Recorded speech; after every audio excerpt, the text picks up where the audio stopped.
본 내용은 투자 판단 참고용이며 모든 투자의 최종 책임은 투자자 본인에게 있음을 먼저 알려드립니다. 특정 종목에 대한 매수나 매도 추천이 아님을 분명히 밝힙니다. 자, 주식으로 세상을 이해하기에 오신 걸 환영합니다. 1월에 그렇게 뜨겁던 시장이 최근에 갑자기 찬물을 맞은 듯 흔들렸죠? 다들 좀 어떠셨어요? 제 20년 투자 경험에 비춰보면 이런 조정은 늘 있었습니다. 중요한 건 이 AI 반도체 광풍이 과거의 버블처럼 그냥 꺼져버릴 것인지 아니면 완전히 새로운 시대의 서막인지 그 본질을 꿰뚫어보는 것이죠. 오늘 그 핵심을 한번 제대로 펼쳐보겠습니다. 좋습니다. 오늘 우리가 함께 걸어갈 로드맵인데요. 먼저 과거 스마트폰 혁명에서 배울 점은 없는지 과거의 교훈을 되짚어보고요. 지금 AI 시장이 2막짜리 연극에 어디쯤 와 있는지 그 현주소를 진단해보겠습니다.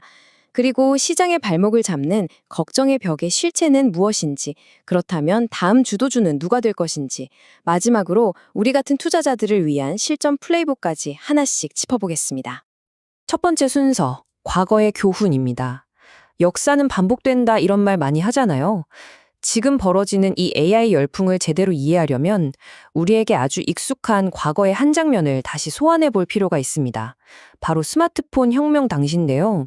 그때와 지금 정말 놀라울 정도로 닮아 있거든요. 2010년대 초반 기억나시나요? 스마트폰이라는 이 작은 기계 하나가 세상을 그냥 통째로 뒤집어 버렸죠. 애플과 삼성이라는 거대한 승자를 만드는 동시에 한때 절대 강자였던 노키아나 수많은 디지털 카메라 업체들을 순식간에 역사의 뒤안길로 보내버렸습니다. 여기 타임라인을 한번 보시죠.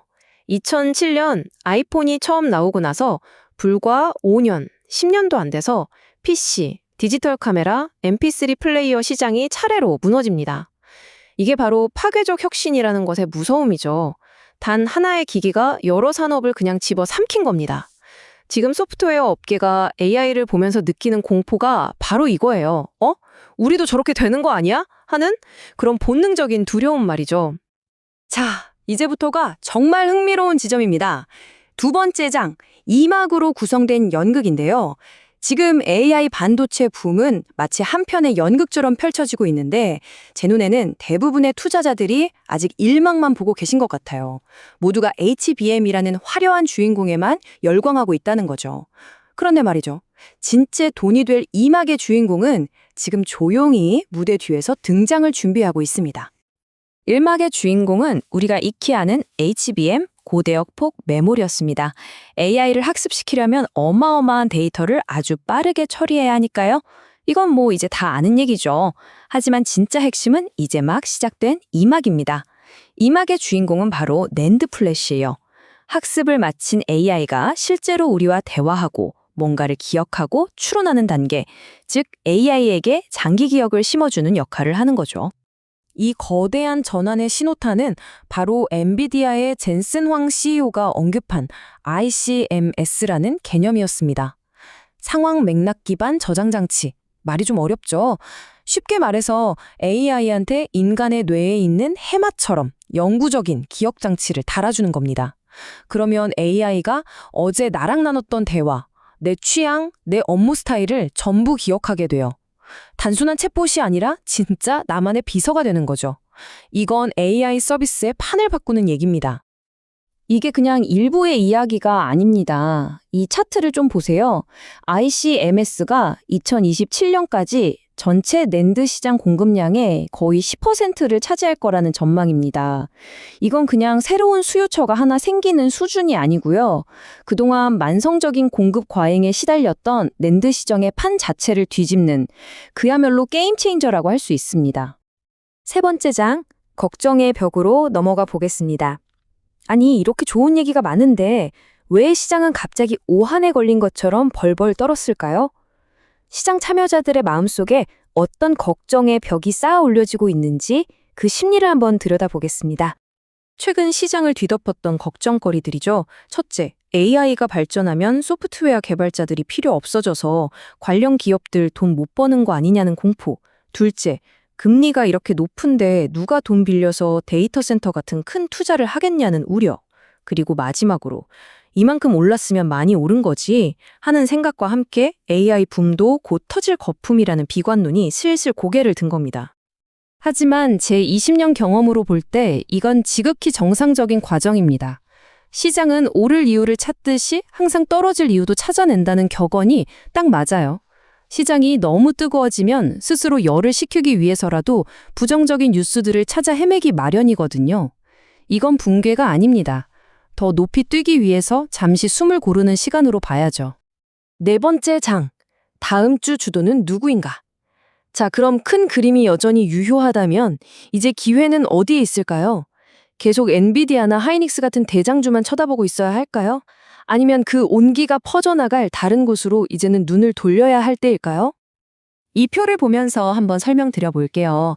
삼성전자나 하이닉스 같은 대형주들은 이미 실적으로 성장을 증명하고 있죠. 밸류에이션 부담도 아직은 합리적이고요. 지금 당장 투자하기엔 가장 마음 편한 선택지입니다. 반면에 소부장, 즉 소재, 부품, 장비 업체들은 잠재력은 정말 높아요.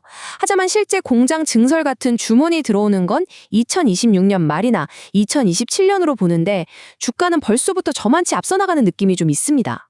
이건 마치 월급날은 아직 멀었는데 카드값은 벌써 다음 달 월급까지 끌어다 쓴 격이랄까요? 타이밍을 잘 제어한다는 이야기입니다. 자, 드디어 마지막 5번째 장, 투자자 플레이북입니다. 이제 이 모든 분석을 녹여서 우리 같은 개인 투자자들을 위한 실용적인 전략을 한번 짜보겠습니다. 여러분이 이미 AI라는 이 거대한 배에 올라타 있는지 아니면 이제 막 부두에서 표를 사려고 하는지에 따라 대응법은 완전히 달라져야 합니다. 여러분의 전략은 무엇인가요? 만약 이미 관련 주식을 보유하고 계시다면 여러분의 일은 단기적인 파도에 흔들리지 않고 큰 추세를 믿고 가는 겁니다. 반대로 이제 새로 투자를 고민하신다면 조급해하지 마세요. 최근 시장이 그랬던 것처럼 공포감이 극에 달하는 순간이 바로 당신의 기회가 될 수 있습니다. 가장 중요한 건 시장이 움직이기 전에 나만의 시나리오와 계획을 미리 세워두는 겁니다. 그리고 이건 모두에게 해당되는 타협할 수 없는 원칙입니다. 바로 여러분의 안전벨트, 손절 원칙이죠. 장기 투자자든 신규 진입자든 이 가격이 깨지면 기계적으로 판다는 식의 명확한 리스크 관리 계획이 반드시 있어야 합니다. 오르겠지 하는 막연한 희망은 전략이 될 수 없어요. 그건 그냥 기도일 뿐입니다. 결국 우리는 스마트폰 혁명의 버금가는 거대한 기술 변화의 초입에 서 있습니다. 1막의 HBM을 지나 이제 2막의 낸드 플래시가 새로운 주인공으로 떠오르고 있죠. AI가 만들어낸 이 거대한 파도, 여러분은 어디까지 탈 준비가 되셨습니까? 이제 스스로에게 물어봐야 할 질문은 바로 이것입니다. 이 변화에 대한 나의 확신은 어느 정도이며 나의 투자 시간은 어디까지 보고 있는가? 오늘 이야기는 여기까지입니다. 구독, 좋아요, 알림 설정으로 최신 시황 놓치지 마시고요. 이상 주식으로 세상을 이해하기였습니다.